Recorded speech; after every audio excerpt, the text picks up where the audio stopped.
Franklin in the Dark, written by Paulette Bourgeois, illustrated by Brenda Clark. Franklin could slide down a river bank all by himself. He could count forwards and backwards. He could even zip zippers and button buttons. But Franklin was afraid of small, dark places, and that was a problem, because Franklin was a turtle. He was afraid of crawling into his small, dark shell, and so Franklin the turtle dragged his shell behind him. Every night, Franklin's mother would take a flashlight and shine it into his shell. "See," she would say, "there's nothing to be afraid of." She always said that. She wasn't afraid of anything, but Franklin was sure that creepy things, slippery things, and monsters lived inside his small dark shell. So Franklin went looking for help. He walked until he met a duck. "Excuse me, duck, I'm afraid of small dark places and I can't crawl inside my shell. Can you help me?" "Maybe," quacked the duck. "You see, I'm afraid of very deep water. Sometimes when nobody's watching, I wear my water wings. Would my water wings help you?" "No," said Franklin, "I'm not afraid of water."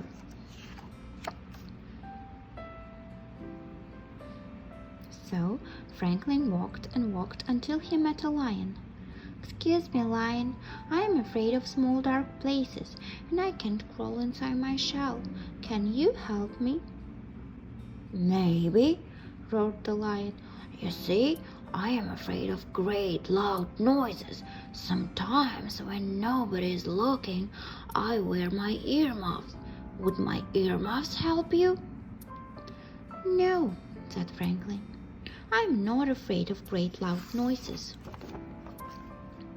So Franklin walked and walked and walked until he met a bird. "Excuse me, bird, I'm afraid of small dark places and I can't crawl inside my shell. Can you help me?" "Maybe," chirped the bird. "I'm afraid of flying so high that I get dizzy and fall to the ground. Sometimes when nobody's looking, I pull my parachute. Would my parachute help you?"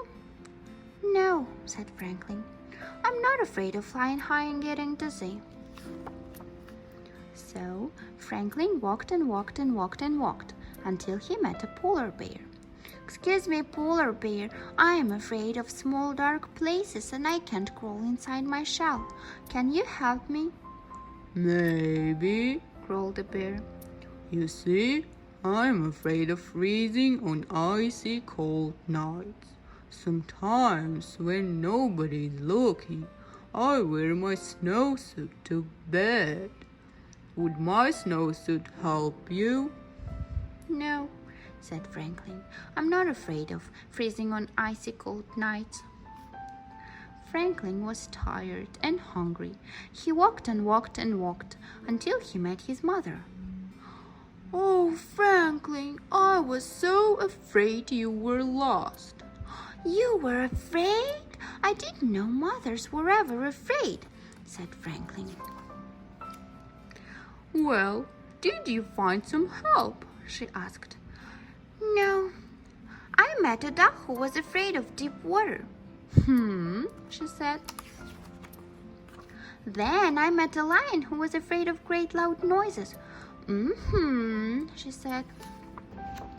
"And then I met a bird who was afraid of falling and a polar bear who was afraid of freezing." "Oh," she said. "They were all afraid of something." Said Franklin. It was getting late. Franklin was very tired and very hungry. They walked and walked until they were home.